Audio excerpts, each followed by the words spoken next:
Sa Amerika, hinihikayat na ang mga doktor na huwag makipagkaibigan o huwag i-friend sa Facebook ang kanilang mga pasyente. Isa sa mga dahilan para hindi daw makompromiso ang professional na ugnayan ng doktor at kanyang pasyente. Dito sa Pilipinas, umaani ito ngayon ng iba't ibang reaksyon. Nakatutok si Rafi Tima. Bahagi na ng ating pamumuhay ang social media. Mapapersonal na buhay hanggang sa trabaho, updated yan sa Facebook at Twitter. Kaya ang American College of Physicians at Federation of State Medical Boards naglabas ng pulisiya para tugunan ang paggamit ng kanilang mga doktor sa social media.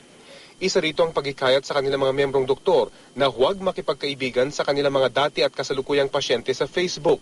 Issue daw ng seguridad ang pangunahin umanong dahilan nito. Baka rin daw ang professional na ugnayan sa pagitan ng doktor at pasyente, posible umanong malagay sa kompormiso. Ang Philippine Medical Association sang-ayon sa pulisiya. Hindi naman daw talaga dapat idinadaan online ang trabaho ng mga doktor. Nasa Code of Ethics ng medical profession dito sa Pilipinas na bawal ang mga doktor na magbigay ng konsultasyon sa internet, sa email, sa text, sa telepono. Bawal yan, hindi pwede yon. Pero dahil sa magkaibang kultura ng Pilipino at Amerikano, wala naman daw problema ang PMA kung makipagkaibigan ng mga membro nilang doktor at kanilang pasyente sa Facebook.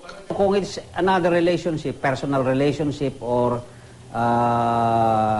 business relationship or sexual relationship, wala na tayong pakialam yan. No? Ang ating lang pinakialaman dyan is yung doctor-patient relationship.